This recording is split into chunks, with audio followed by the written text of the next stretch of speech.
Hello, and welcome back to It's a Very Exciting Time, a podcast by a UFO nerd and his tolerant friend. My name is Scott, and I've been fascinated by the phenomenon my whole life. I'm Chuck. I'm an aerospace nerd and a tolerant friend. We started this podcast because since 2017, there have been shocking revelations, from news of secret Pentagon programs to confirmed videos of astonishing craft. In a nutshell, now that we know the government has recovered non-human technology. Or at least we will, once David Grusch shows us all the skeletons in the CIA's closet. That's right. It raises a natural question. If UFOs are real, what else? Suddenly, some of these other parts of the phenomenon that seemed unlikely are pulled into the realm of the possible. And they may still be unlikely, but even if it's new science and not aliens, woo! It's a very exciting time. So, Scott, I was laughing a lot there because I watch another YouTube series, and they always start with, "Hey everyone, welcome back to," and then insert some video game name that is clearly not the video game they're playing. And it's such a stupid bit, but it cracks me up every time. Yeah. So I feel like someday we should do that. It's a very exciting time. A podcast about Mortal Kombat. Mortal Kombat. We just steal the exact bit. Say that your podcast about a video game. Yeah, why not? All right. Anyways.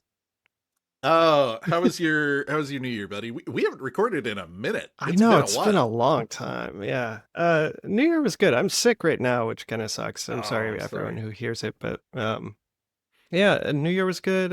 Just got back from Minnesota, which is why we're sick. But okay. It was good to see Erica's family, and yeah, it was nice. How about you?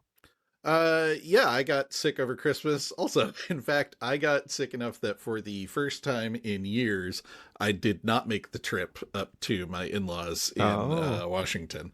Yeah. But of course, being such a homebody, it was like, oh no, I'll have to stay behind and play video games and be antisocial. What a tragedy. Yeah. So what did you play? I beat the Outer Worlds 2. And I started playing Ghost of Yote, which is nice, tip top. So good. Nice. But this is not a video game podcast, despite our repeated reference. Despite. No, this is a UFO podcast. And herein lies part of the problem. You mentioned Minnesota. Yeah. Shit's a little wild right now, y'all. Oof. Yeah, it is. It's really hard, as you know, has happened a few times in the life of this podcast, to stay focused on, lighthearted things like alien abductions. Right, yeah. But, we try to keep it pretty, lightweight, fun. We're talking about the interesting aspects of, if that could be said, of a global conspiracy to conceal the truth of extraterrestrial life.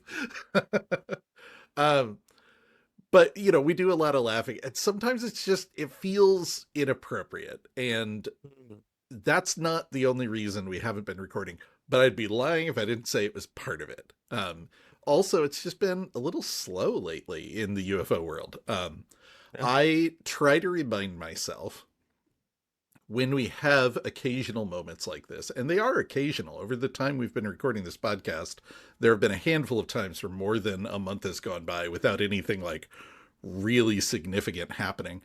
How lucky we are. I've referenced many times in this podcast, as, Gen X, millennial people, we grew up in the era where there was never any UFO news ever of any sort. It was all reading old Time Life books about UFOs, and you'd watch documentaries, but they were always kind of kooky and fringe.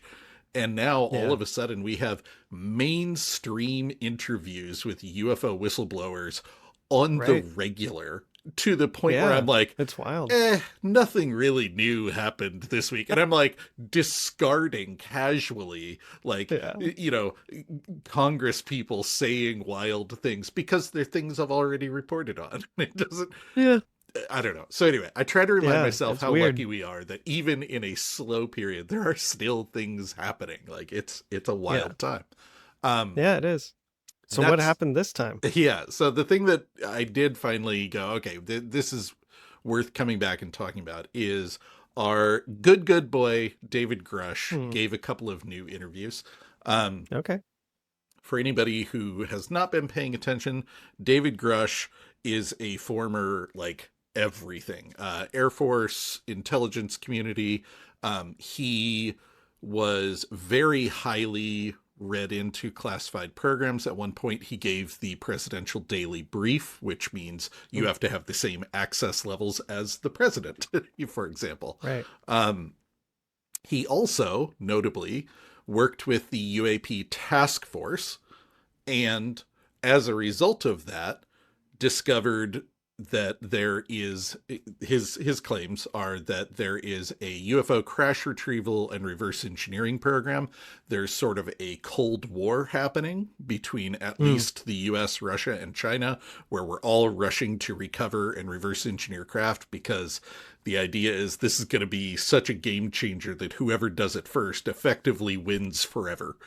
Right. And his biggest claim is that this has been improperly concealed from Congress. So I don't think it would surprise anyone to learn that there are advanced black tech projects. Whether or not they involve craft from off this world is a bigger claim, but like the idea that there are these big advanced flight craft projects that are, you know, black, I am stumbling over my words today. Black budget. Black budget. Thank you. Top secret, highly concealed, only known to a few people. I don't think surprises anyone. But Grusch's claim is, at a minimum, even the most restricted classification level must be reported to the Gang of Eight. That is like the waived, unacknowledged special access programs still have to be told to the Gang of Eight. And his argument is that's not happening, and that's illegal. He tried to blow the whistle on that. He suffered reprisals. He ended up with the intelligence community inspector general, found his claims urgent and credible, and took them back to Congress. And since then, Grusch has worked very closely with the likes of Lou Elizondo, Christopher Mellon, to work with Congress and get them up to speed. Last year, in fact, David Grusch signed on as, was it Burleson? Burleson or Moskowitz? Oh, yeah. Burleson, yeah. No, it was Burleson, yeah. So he signed on as a staff member of Congressman Burleson, which meant he was in position to give the UAP task force that Burleson and Luna and Burchett and everyone are running some insider information and kind of guide them on what questions to ask. You said the UAP task force. You meant the UAP caucus. Sort of. The UAP caucus is the like political group that they all belong to. The task force, technically its full name is like the Federal Secrets Task Force, and it was like, we're going to get to the bottom of Epstein and COVID and all these other things. But that's different than UAPTF, right? Yes. Sorry, that's accurate. The UAP task force was years ago. It has been shuttered. I was referring to the congressional task force that Burleson is on. Oh gosh, that's so confusing. I wonder how many times I've gotten that wrong. I think usually I say Federal Secrets Task Force, but then someone in one of these interviews referred to it as the UAP Task Force. Anyway, point is, that's our good boy. So he's a whistleblower. He has never claimed to be a first-hand, well, he didn't used to claim to be a first-hand witness. He then walked that back and later said he does have some first-hand experience. But his original claim was he has 40 witnesses who gave him sworn statements, and that's what he went to Congress with and what he was basing all of his claims on. Okay. So, where was this interview? Yeah, so he had two interviews recently. The first one was on Fox News with their host, Brett Baer. So Baer kind of comes right out the gate. He says, okay, you believe that we have encountered alien beings, that they've come to Earth, and that we know about it as a U.S. government, which tip-top summary. Yeah. I love it, but it's Yeah. one of those things like when you hear someone say it out loud as just a single sentence like that, you're like, holy cow, this is wild that this is like happening, and they're not just like laughing him out of the room. Right, on Fox News, no less. Right. Well, yeah. I mean, I know that Fox News does a lot of questionable content, but I would it's say still more a major Fox network. News is more open to conspiracy theories than most. But yes, a major news network does not laugh him out of the room. Yeah, right. David Grusch says, that seems to be the case. He says, I don't like to characterize necessarily where they came from. They're definitely some kind of non-human sentient, but it is true, believe it or not, we've recovered vehicles, and we actually have physical proof. I was actually partially cleared into some of those activities. It was beyond oral testimony provided to me. I actually had partial access to the data and actually read the intelligence reports resulting from those programs. That's new and interesting. Like, is this the first time he's talked about having that access? Is this new, or? It's the first time I've heard him say it so bluntly. He has, even in his congressional testimony, he hinted that he had some firsthand experience. We all kind of took that to mean that he had seen a UFO, but not necessarily like seen a UFO in a hangar. He saw it like flying somewhere. So this is much more like bluntly saying, yes, I read intelligence reports from the legacy program. That's a big claim. That's something I don't believe we've heard him say before. So that's an escalation. And it gets back to something you and I have always been frustrated with, which is one of the biggest criticisms that they had against Grusch when he came out was, oh, it's all secondhand. It's all like a buddy told him he saw something, which at the time we were very dismissive of, because David Grusch is a guy who is trained to gather, compile, and interpret intelligence. So if there is someone who is skilled at taking a bunch of secondhand information and extracting the useful bits out of it, it would be David Grusch. But more to the point, we are now seeing it wasn't all secondhand. He has actually read firsthand the information from these programs. It's not just him saying, I had a buddy who read a file about the legacy program. Right. And I wonder if it was more of a redefinition of what firsthand meant. Because reading a report is still not touching the vehicle yourself or doing the science on it. Right, but he's saying specifically that he was partially read into the program. And I would say that's firsthand. Like, if you are read into the program, you're in the program, you know, like full stop. Fair. Brett Bayer's next question cracks me up. He says, were there pictures? And Grusch says, yes, there were. Yeah, Pixar didn't happen, right? I get it, right? Like, I also want photos of UFOs and alien bodies and everything. But it feels a lot like, oh, so many words. Were there any pictures? Like, that's not how he meant it. I'm not trying to slam Brett Mayer. It just, the question makes me laugh.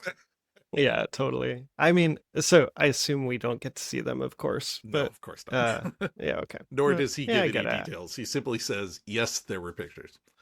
Yeah, you gotta ask. Yeah. Bayer continues, he said, when I said from another planet or from outer space, you said, well, we don't know where they're from. Is it interdimensional? What are we talking about? Now, this is what sounds like a very casual question from Brett Bayer, but this is actually a reference to Grusch's congressional testimony where he said the same thing. He's like, we don't know where they're from. They might be extraterrestrial. They might be interdimensional.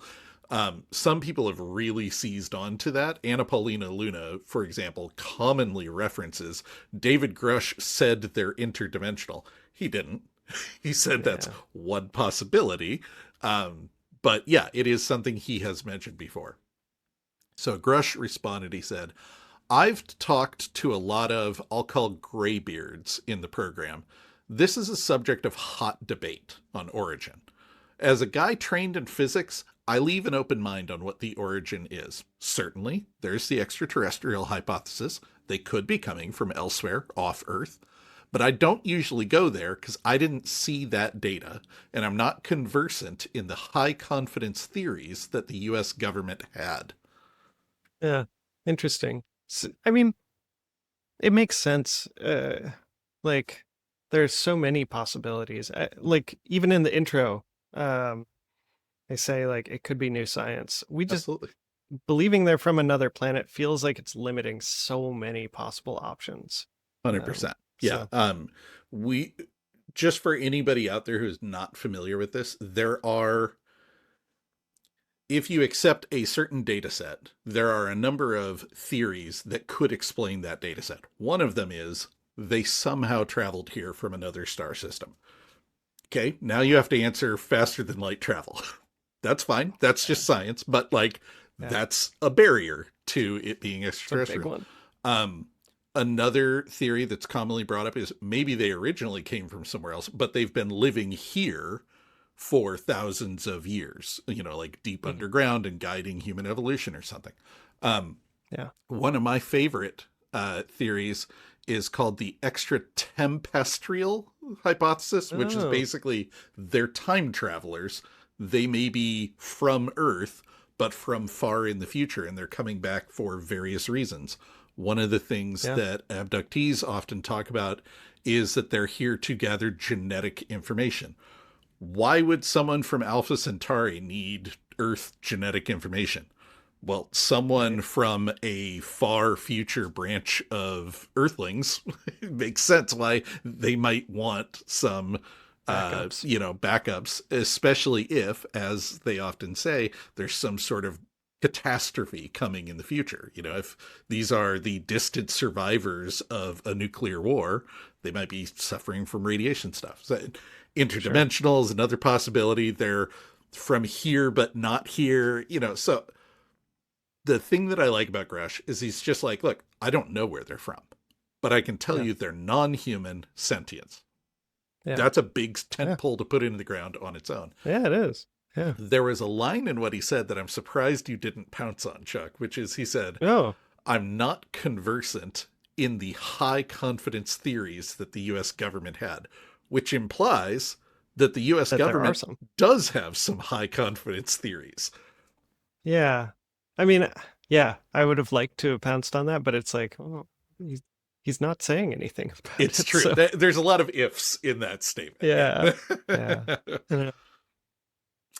Bayer continues. He said, you say the U.S. government knows. Are there any other? There are many other governments around the world. Do they know? And Grusch says, yeah, they have their own programs. And like I said to Congress 2.5 years ago, we have been in an arms race with our peer competitors, namely Russia and China.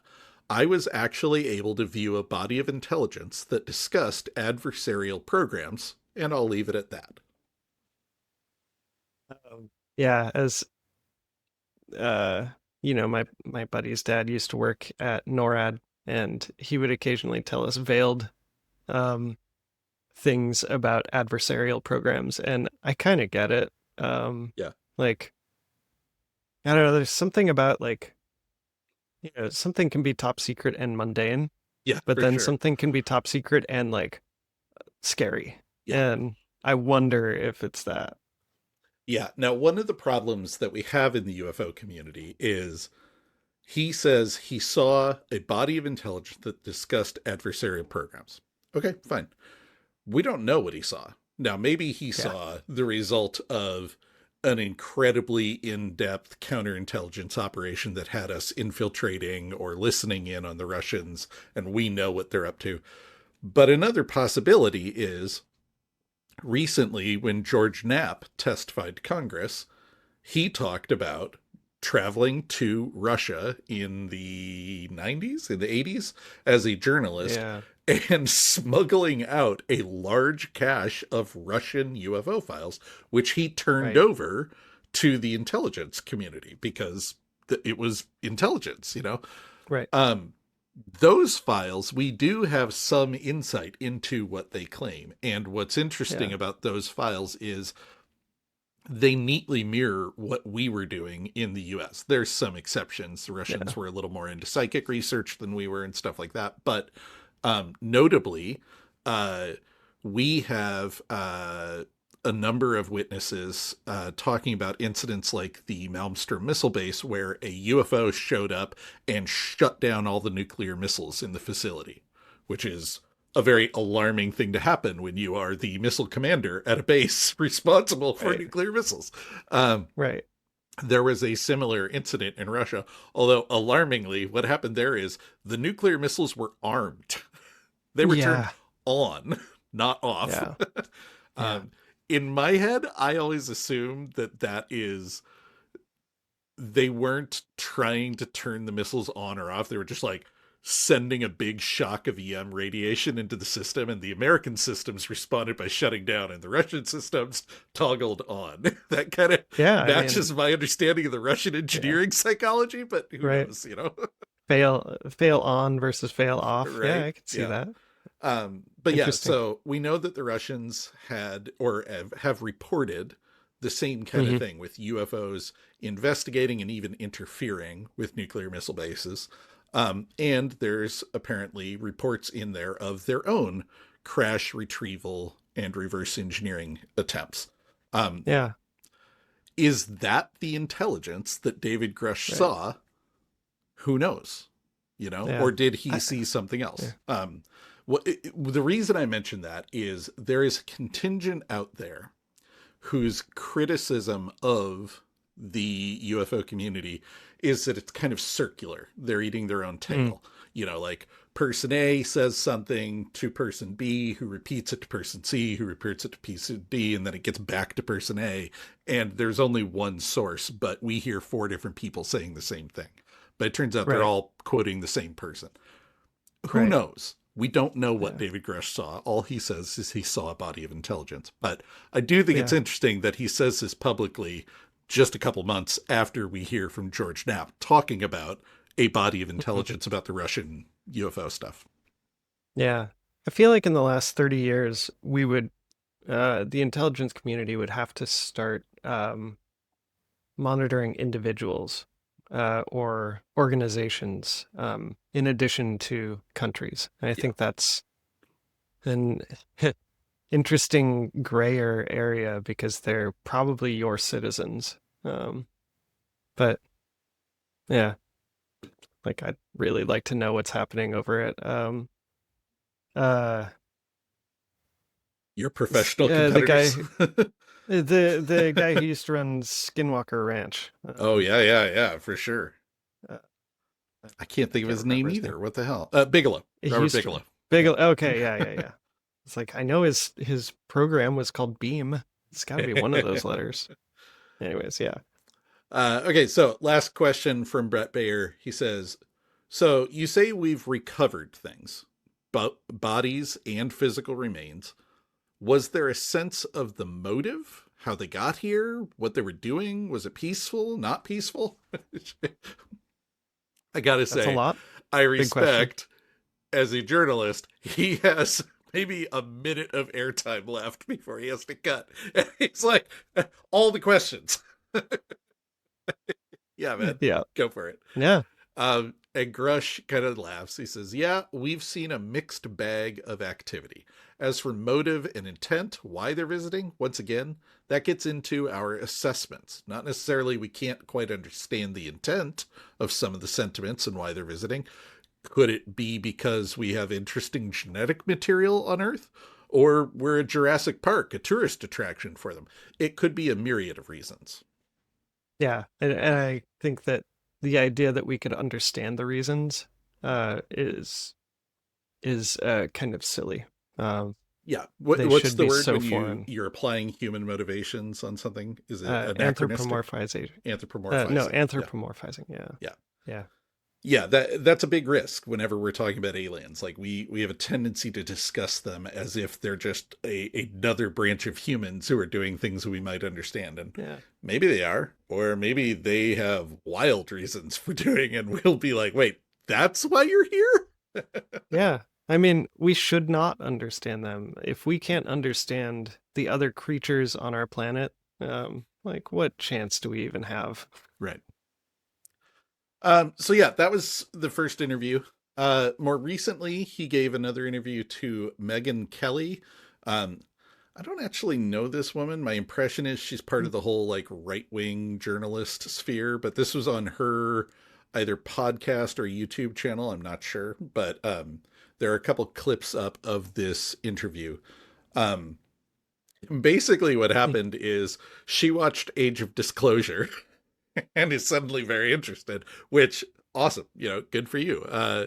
So she opens with, look, I've always been sort of open-minded to this issue, but more skeptical. And my skepticism is gone, having watched The Age of Disclosure. It's an incredibly well-done film. They've got everybody. I mean, all of these astrophysicists and extremely well-educated and accomplished scientists who've been investigating this. They've got them on camera, on the record, saying as much as they can. Mm-hmm. And Grusch says, yeah, I applaud these individuals for coming forward and speaking. And this is what I think is interesting. She kind of sets him up to talk about the documentary, and he riffs off of the skepticism. And this is the first time I've heard him say something like this. He says, like you, I was a very skeptical person. I was interested in space and science as a child. I ended up studying physics. I was in positions of high trust in the government at the most extreme levels, having walked the halls of the West Wing, personally handled the presidential daily brief, and had some of the same broad accesses as the president and his cabinet. And I thought, I would know if this exists. Somebody would have slipped and said something to me. At the time, I was briefed to over 90% of all black programs in the Department of Defense and also the intelligence community.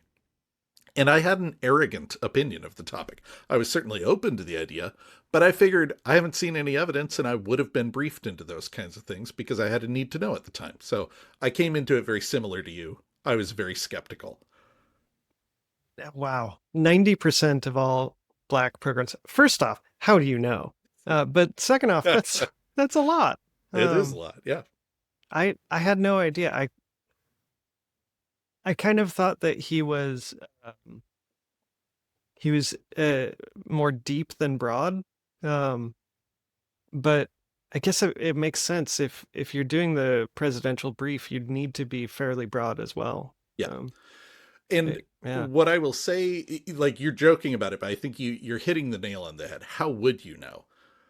And this gets back to the root of Grusch's complaint, is if this program was being run lawfully, he should have had a need to know. And this gets right back to the Wilson Davis notes.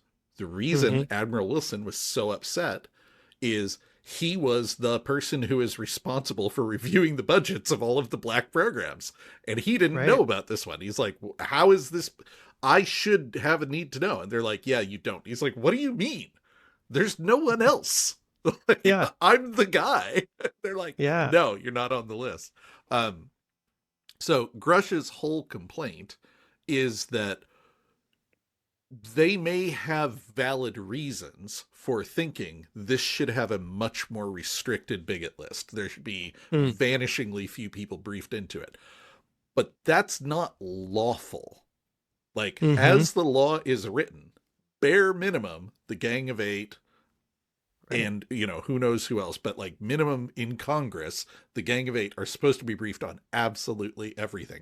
And that comes directly out of the wake of the church hearings and the CIA abuses in the 60s and 70s. So it is simultaneously kind of charmingly naive to be, how would you know that you're only briefed to 90% of them? But also lawfully, there's a reason he thinks that. And there's a reason that he should have been briefed into them if things are working the way they're supposed to work. My other question about this, though, is should he have been briefed on 10%, that remaining 10%, but wasn't?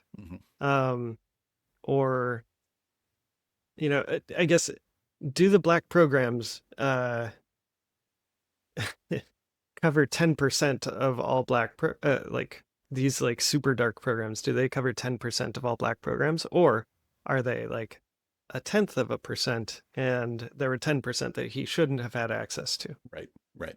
Well, and again, like I told recently the story of the guy who is an intuitive communicator for the military, and the part that everyone says about his story that rings the most true to everyone was that like onion layer thing of the alien program is nestled within a black program, which is itself nestled within a normal SAP. So like, if you come to the base, the SAP is what they like openly talk about.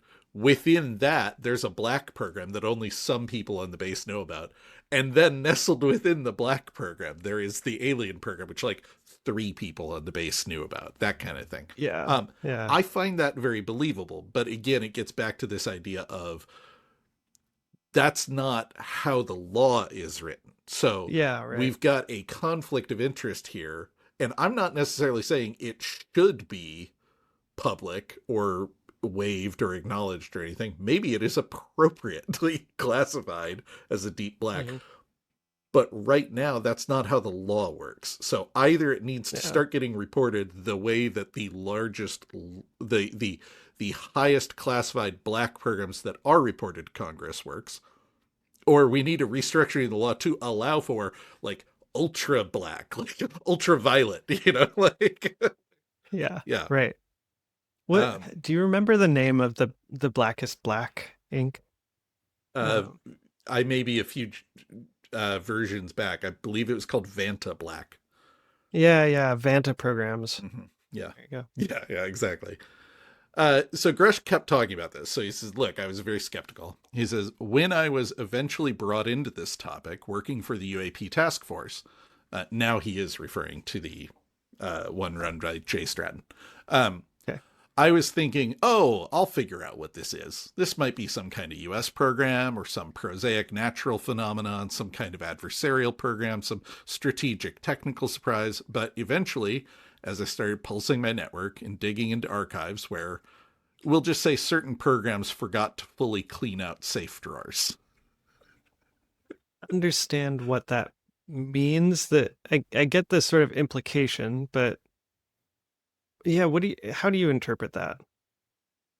The way I interpret it is he starts talking to people in his network and eventually gets some people to start telling him.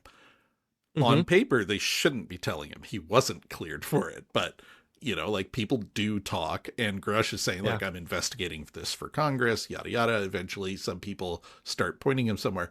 I just find this little line fascinating about, like, some programs didn't fully clean out their safe drawers, right? Like, one of the books I was reading, a guy was talking about working in a high security program, and like he threw a piece of paper in the garbage and like a page out of his personal notebook. And that evening he got called into his commander's office and chewed out, and his punishment was to dig through the base's garbage and pull out any leftover scraps of paper, because the rule is literally every single piece of paper, no matter how small, goes through the shredder. Like there's no exceptions to this, full stop. Interesting. But people are people, right? So it kind of makes sense that if you actually start looking, you're going to find like, you know, somebody walked out with a document and they're willing to share it with you, that kind of thing. So anyway, go ahead. Okay. GPT said, when a program ends, moves, or is renamed, its materials are supposed to be reviewed, reclassified, transferred, or destroyed. So maybe it's not that people were talking out of turn, but that they had access to some documents that maybe just weren't transferred. Or look at the Immaculate Constellation story, right? This is exactly what Brown was saying. One of the things he was doing in his spare time was looking at folders, at files that were not marked as classified, but turned out to be classified. They had been improperly left unclassified.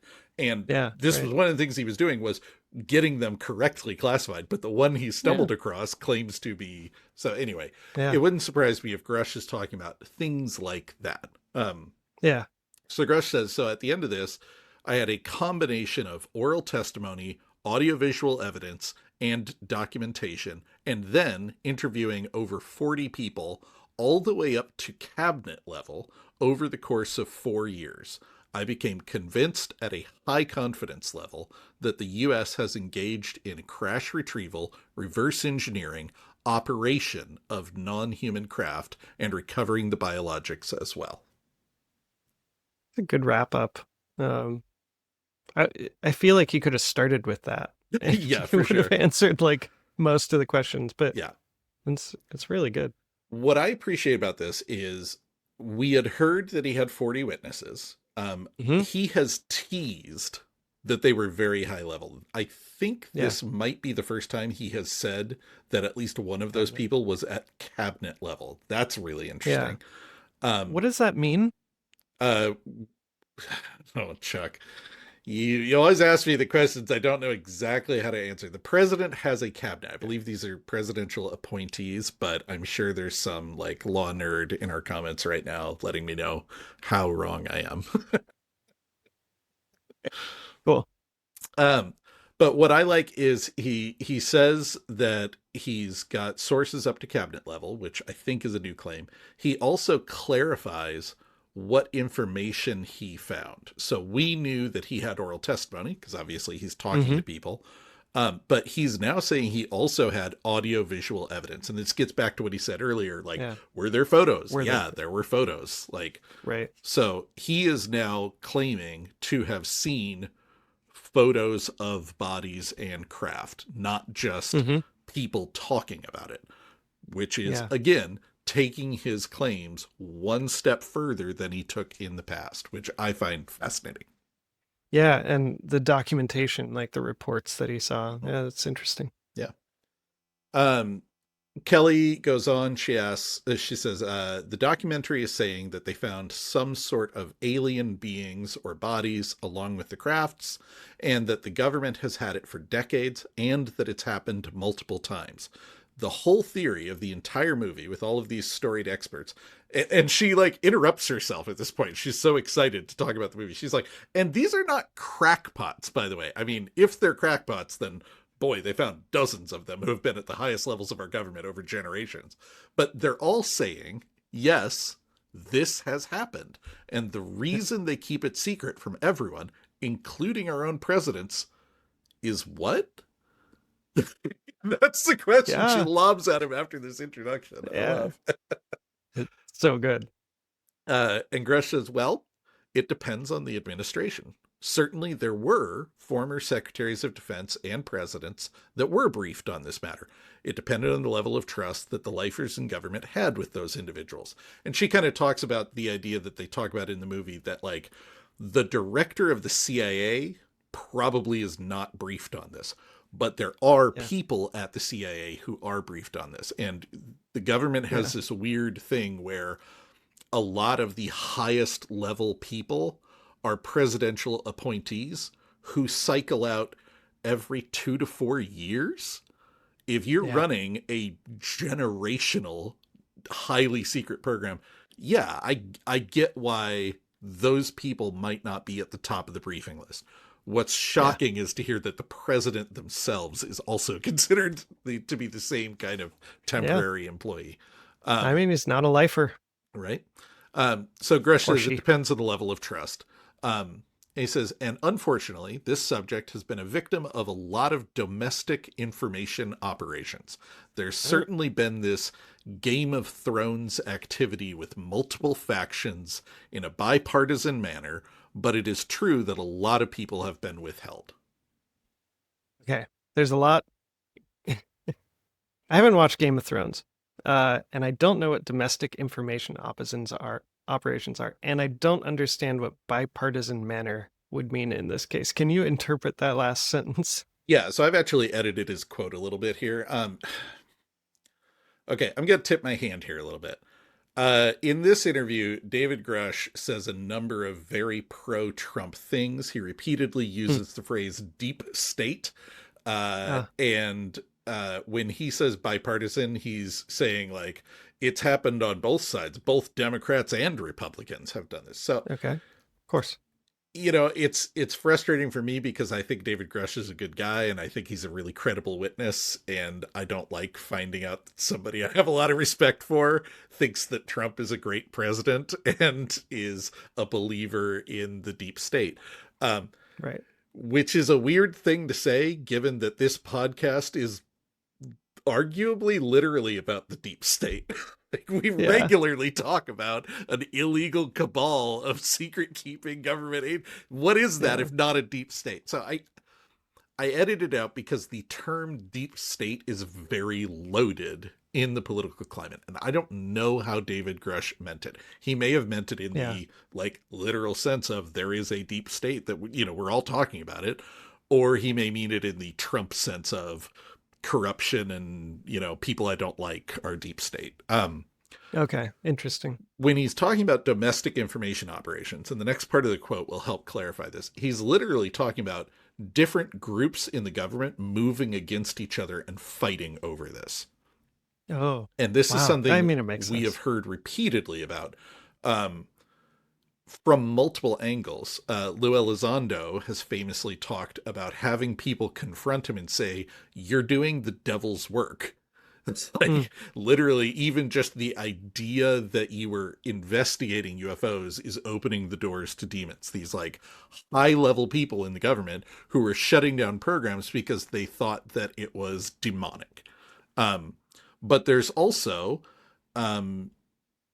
more kind of espionage related, this idea of a deep state like group, an ultra black group who holds this secret and believes that they are doing it for the best of reasons, but is actively breaking the law and is actively sabotaging. This is another thing that came up in Age of Disclosure. Jay Stratton talked about, we were setting up this congressionally mandated program, and we would meet with people who are in the legacy program, and they would shut us down. They would get our funding taken. They would tell people not to talk to us. Like, there was a group in the government that was actively working against us.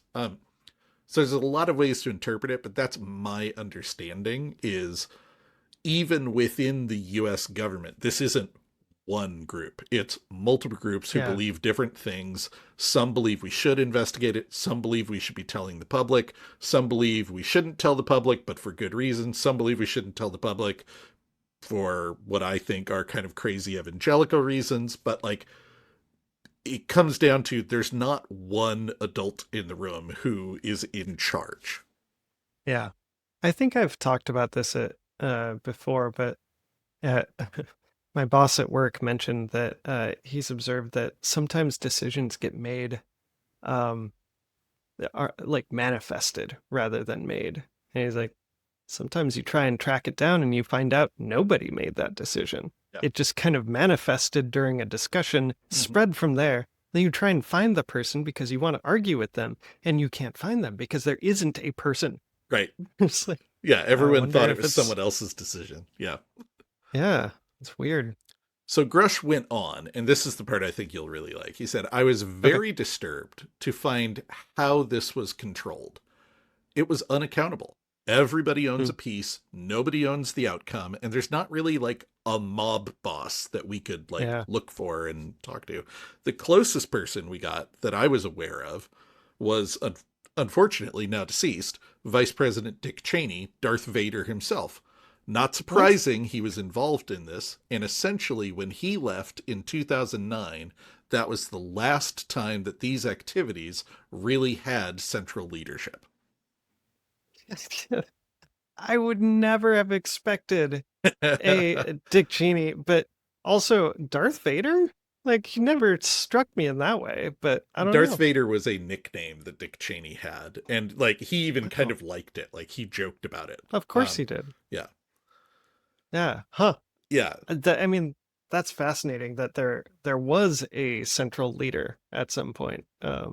Or maybe could have been, or the closest thing to it. This seems to be the impression that I'm getting, is this used to be really, really tightly held, arguably within the CIA. And as part of their efforts to shield themselves from the rest of the government, and offloading to contractors, they've ended up with this like very fragmented, uncontrollable thing where there isn't really one person who could bring the whole thing back in line anymore. Although that said, later in the interview, he brings up other people. So Megyn Kelly goes on. She says, when it's super secret, she's talking again about the documentary, they've been offloading the research to private contractors. That way they don't have to include any of these disclosures in response to Freedom of Information Act requests made of the federal government because it's been given to a private entity. And Grusch says, yeah, that's totally true. Early in the global war on terror, a lot of the money that was initially given to these companies was reallocated for overseas contingency operations. And these contractors started doing their own thing, if you will, something called IRAD, Internal Research and Development. And privately, they continued certain things that actually the government was trying to cancel as it relates to this subject. And they went off and retrieved and exploited things essentially on their own, only loosely accountable back to their government handlers. Oh my God, that's the internal research and development. I am on an internal research and development team, and I 100% could see this happening. Yeah. And I'm at a tiny company compared to the US government. Like, wow, I had not considered, but yeah, of course, that's how people work. Now, what I find fascinating about this, so there's kind of two parts of this. One is, yes, we gave these things to private contractors. You should read that as Lockheed and others. We've heard for years that Lockheed is one of the people, one of the groups that holds a recovered craft that they've been trying to reverse engineer. We've heard that there was an effort made when Lou Elizondo was working at ATIP to arrange for the transfer of that craft back to the U.S. government. Robert Bigelow famously, supposedly built a warehouse to store it. And then the CIA stepped in and shut the whole thing down. But the point is, the government allegedly has given these recovered craft and maybe biological samples to third-party contractors to do the research to shield themselves. Then what Grusch is saying is, because of the war on terror, they're like, hold on, take all the money back from the weird UFO programs. We need it now. And they start spending it on intelligence community stuff, which makes sense. But the contractors didn't just stop. Why would they? They've got their own budgets and they've got this thing sitting in a hangar. So they keep researching it. That part all makes perfect sense. Yeah. The last thing he says is, and they went off and retrieved and exploited things essentially on their own, only loosely accountable back to their government handlers. This is the story that we heard from Jake Barber and Skywatch. Yeah. That they were involved in doing crash retrievals for the government, and they were getting in firefights with other groups. Yeah. And the implication was that, like, Lockheed essentially has their own, like, spec ops paramilitary group who goes out and does crash retrievals. And sometimes the government or the Russians or another contractor shows up and they get into a fight about it because nobody's accountable to anybody. Like, so. Well, and they all believe they're doing, they're simultaneously doing work that's important for their company, but also that's critical for the US government. And so they have that feeling of mandate, but I can 100% believe it. Like, Jared Isaacman has his own Air Force. Why would Northrop Grumman or Lockheed not?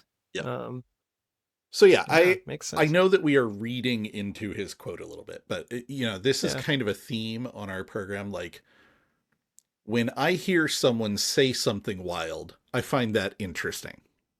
When I hear 3 or 4 different people who I find credible making related claims or claims that echo each other, I find that more credible.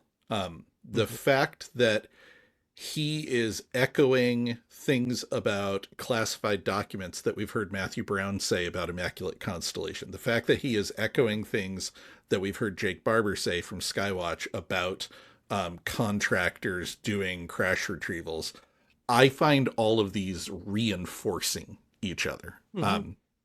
Interpret it how you will, but that's what makes my antenna kind of perk up when he says this stuff. I'm like, whoa, okay, hold on. Yeah. That's interesting. And it's not what he had previously said. Yeah. Now we got to the very end of the interview and I went back and tried to write down the question that Megyn Kelly asked that got David Grusch on this. And there wasn't one. As far as I can tell, David Grusch showed up to this interview ready to say this. And, it like vaguely related to something she said, but it was basically like, hey, what do you think of this? And he's like, yeah, this. Also. Okay. So I've written this quote in two, but David Grusch says, I did want to point out General Clapper, he's talking about James Clapper, the former director of national intelligence who appears in the documentary. I certainly applaud him for at least speaking out in general. He goes on where there was a program when he was the DNI where they were tracking these vehicles over Area 51. And I'm a little disappointed as a fellow Air Force officer that that's all he said in the documentary, that it was a program he was aware of. Why are you do you think he's disappointed because he could have said so much more? Or we'll explain it in a minute, but basically, okay. I just want you to take a moment and let it sink in. This is shots fired. David Grusch is former Air Force. Clapper is former Air Force. But yeah, he is specifically calling out another military witness in the Age of Disclosure. And in the movie, this is a very brief quote. James Clapper's like, yeah, when I was the DNI, he basically says exactly what Grusch just says. There was this program I was aware of that was tracking UAP over the missile range and over Area 51. Like, all right, cool. Grusch continues. He says, in fact, without being inappropriate, I will say that General Clapper was well aware of the crash retrieval issue. He managed the crash retrieval issue when he was the DNI USDI DIA director. He placed people in critical roles to manage this issue, both publicly and I'll just say non-publicly as well. So General Clapper, Stephanie O'Sullivan, other folks in the intelligence community that are well aware of this issue, that were in rooms discussing this issue, I ask you to be greater leaders on this. I should not be the only former military and intelligence official that is being completely candid with the information they were exposed to. Okay, now I get it. Yeah. Wow.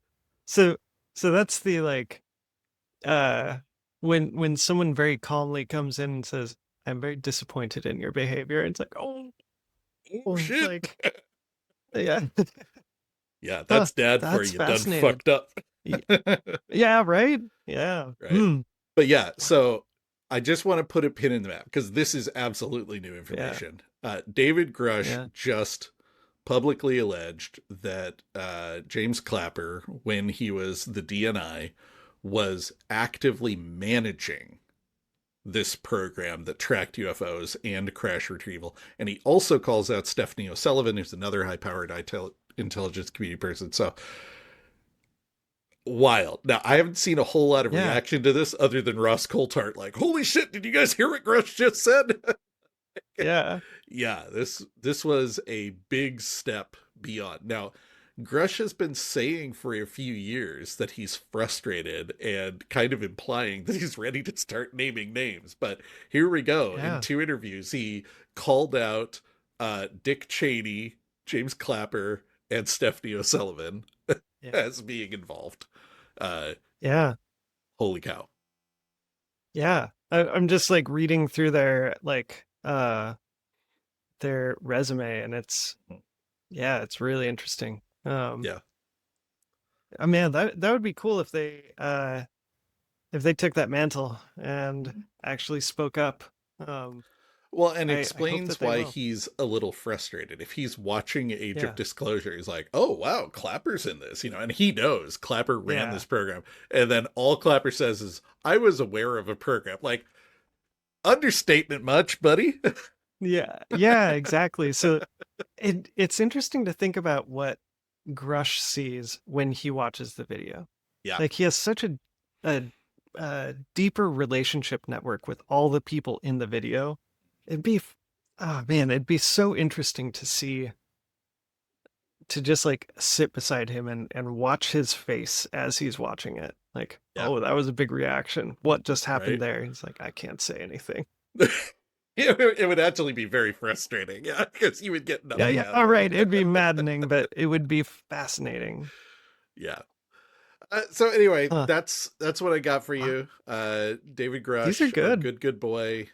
Dropped a few nuggets in a couple of interviews in the New Year's.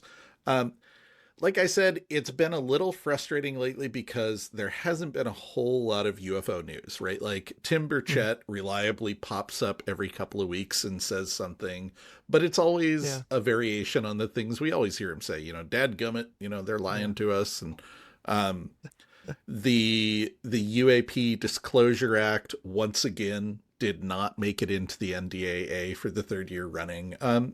So it's not that nothing's happened. The Federal Secrets Task Force got extended. David Grusch is still working with the UAP caucus to guide them in asking the right questions. And all the usual characters are still coming out of the woodwork promising that 2026 is going to be a big year and we've got new whistleblowers on the way. But I think I'm also starting to see, how Marvel spent years building up to Avengers Endgame, their big climactic, everyone's in it final movie, and it was incredible. And then they kept making Marvel movies. A certain part of the population is like, we're done now. Wait, why? You finished. Why We're are you finished? still? I don't want to go see another Ant-Man movie. Like, what's happening? So, they're struggling with superhero fatigue. I have heard Tim Burchett repeatedly express a degree of frustration. Like, I don't understand why we're still looking for more whistleblowers and more people to say what we already know. Like, we don't need more hearings to say that UFOs are real. Like, we need to go take the next step, and nobody seems really sure how to take the next step. And what we are continually hearing from members of the UAP caucus is they are encountering obstruction efforts from who knows where, other members of Congress, the DOD, the executive branch, but like every time they try to take that next step, they are blocked. But we're also seeing this across the government. So again, getting back to the idea of like, this is a frustrating time to try to talk about UFOs because I understand why this might not be Congress's top priority at the moment, but like, you heard about like Ilhan Omar being denied access to one of the ICE internment camps. On paper, Congress is supposed to be able to show up and inspect these kind of facilities at any fucking minute. They're not supposed to have to tell you they're coming because that's the whole point. It's congressional oversight. And ICE is like, no, you have to give us a week's notice and schedule it. Well, yeah, sure, I'll come tour your Gestapo facility, after giving you a week to scrub the bloodstains off the wall or whatever, right? Like it's defeating the purpose. It seems like they're encountering the same kind of obstructionism with the UAP topic, right? Like, you can't just show up at a military base and ask to see what's in that bunker. You have to tell us ahead of time so we can move all the UFOs out of the bunker. I don't know. So who knows? But who knows what? But I understand why, especially with Tim Burchett, there's a degree of frustration. Like, okay, guys, we've gotten to level 1. UFOs are real, and the government is lying to us about them. to get to step 2, we need to do the next thing. We either have to get a lot more aggressive or they have to start cooperating with us. And it doesn't look like they're going to cooperate with us. So, but the thing is, I think that aggression or aggressiveness in this case probably is hearings. It's getting the people who really are, like the stakeholders on the record being obstructionist. Yeah, for sure. I mean, it gets back to, I think it was David Grusch who said he could provide them with a list of both witnesses and hostile witnesses. You know, like, that's exactly it. Like, call some of those hostile witnesses up here. Force them to lie to you on record. Yeah.